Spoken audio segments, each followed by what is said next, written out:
Welcome back to day 2 of discussing how mindfulness can help our organizations thrive as we re-engage in the workplace post-COVID.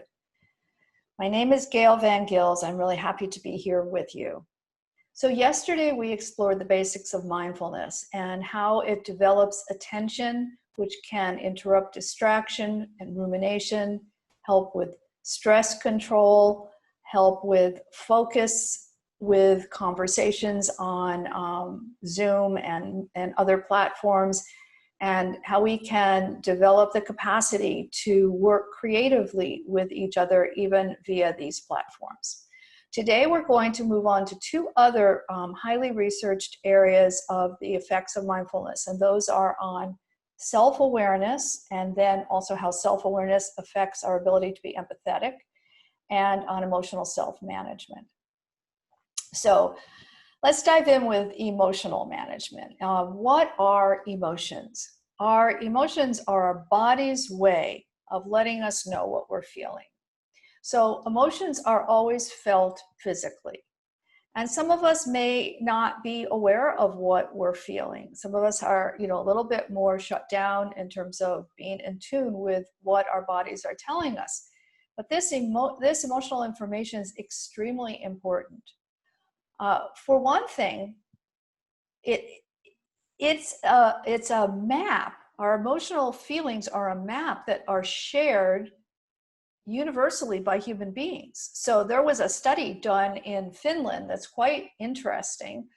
They investigated 700 people over most of the whole world, and they asked these people to show on a body map, which actually we can bring up the slide now, where they were feeling particular emotions. And you can see that there's a tremendous agreement about where our emotions are held in our bodies.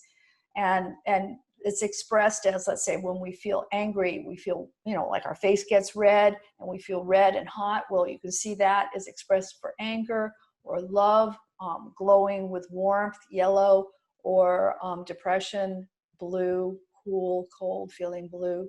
So anyway, these are important distinctions to know about your own body, your own self-awareness, because our emotions give us critical information.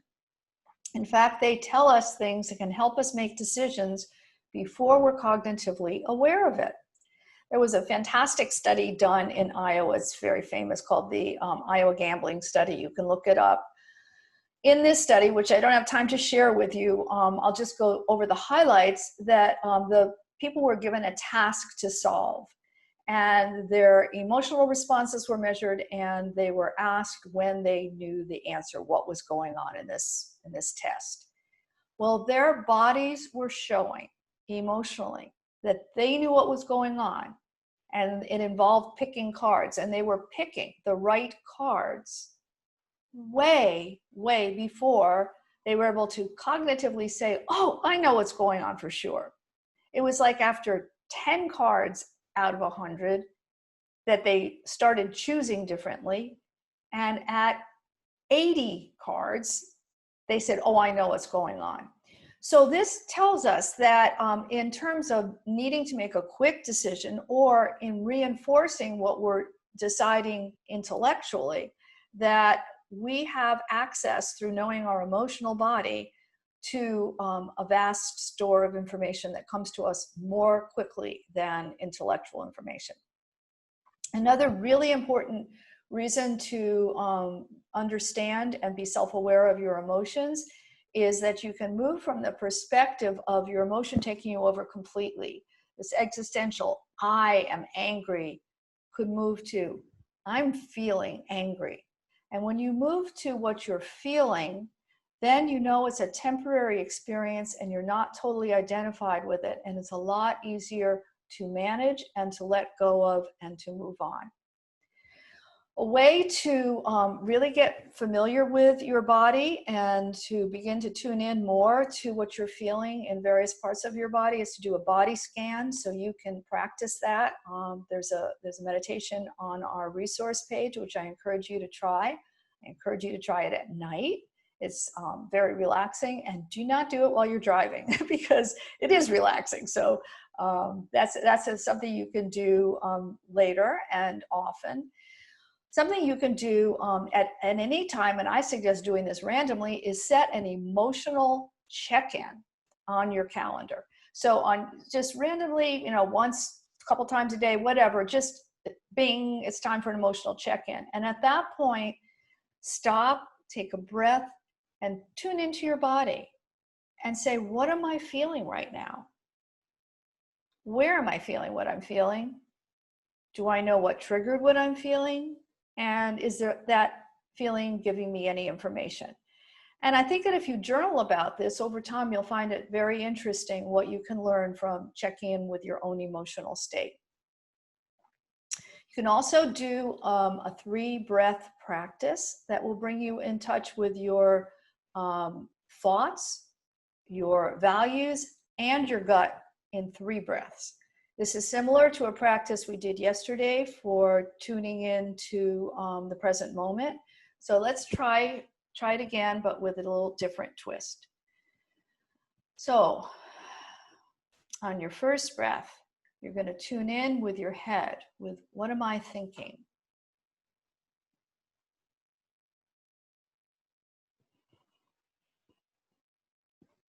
On your second breath, you're going to tune in with your body.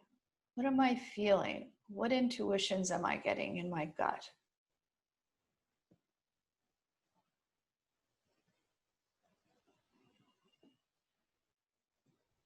And on your third breath, tune into your heart, to your values and your intentions. What would I like to do right now?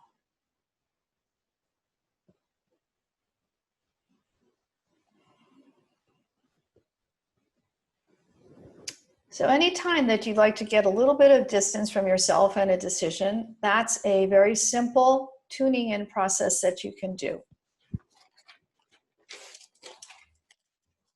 So next, I would like to talk to you about how, as we practice mindfulness, we're deepening in self-awareness. We're deepening in awareness of what we're thinking, and we're deepening in awareness of what we're feeling. As we're doing that, we are also deepening in our ability to be empathetic. So that is because, and I'd like to bring up the slide of the 2 brains right now. When we are feeling what another person is feeling, our brains actually show that we are literally lighting up in the same emotional regions of our brain as the person who's emoting the emotion. So that's what it means to feel what someone is feeling. And when you do, you can take their perspective. Well, that's wonderful. But what's really important is the second step in empathy, which is to be able to have the self-awareness that comes from mindfulness practice to discern the distinction between what you're feeling and your perspective and what is the perspective that you're sharing from the other person. So anyone in the helping profession knows how important it is to be able to establish this boundary where you can feel what the person is feeling, you can understand or take their perspective, but you still know who you are. And that way you can be of benefit. If you let the emotions of others completely overtake you, then you can get what's called empathetic burnout. So it's really important to have the self-awareness of knowing the distinction of what you're feeling so that you can actually be of benefit to others. Now, if you do get overwhelmed, and it happens sometimes, and of course we get overwhelmed in other ways with stress or with anger, or maybe with frustration at our work, or maybe we're disappointed in something we did. The good news is that you actually can change your emotional state. You can shift your mood with this self-awareness. So you can take a different perspective, and research shows that our brains are what's called neuroplastic. In other words, they can shift and they can respond to what we focus on. So here is a simple practice that I'm calling leaning into happiness. This is something that you can do anytime that you feel yourself in an upset or angry state. First of all, you begin with mindfulness. You just take a few breaths and tune into, what am I feeling? So you acknowledge what it is that you're feeling. Then you remember, I'm human. This is a shared experience. This is something that makes me a part of the human family. I'm not the only person who's ever been disappointed in themselves. I'm not the only person who's ever made a mistake or become overwhelmed with emotion, whatever it might be that you're working with. It gives you this sense of connectivity to a bigger perspective, to remember that you're human and this isn't only all about you. And then after you realize that, put your feelings in a cradle of loving kindness. Give yourself the love and support you would give somebody else in that situation. Literally talk to yourself with self-compassion. It's okay. You are doing your best. You won't make that mistake again. And in fact, you will learn from this. And learning from a mistake and being kind to yourself in this way is developing resilience.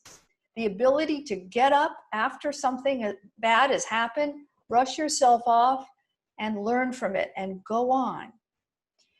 That resilience is absolutely essential right now. As we deal with circumstances that have really shifted, that are very unexpected, our routines are pretty much destroyed. Nothing is going back to the way it was. There's going to be a new future, and we have to be resilient in order to respond to all the challenges that are coming up. So though I seem to be speaking to you as if this is what you need to do, I feel like these skills, these trainings in mindfulness, and basically a lot of what I'm describing today is emotional intelligence, these are critical skills for every employee as we go forward with the future of work. So being able to realize that whatever we're going through, we're part of a bigger picture. It's not our problem alone. We can do this together. And by knowing that we can shift our moods, that we can actually lean into happiness and be a beacon for others, I think is a very optimistic note that I would like to close on. So my name is Gayle Van Gils. I'm the author of Happier at Work, The Power of Love to Transform the Workplace. I invite you to write me with any questions you have, gayle@transformyourculture.com. Hope you have a great rest of your day, and I look forward to hearing from you.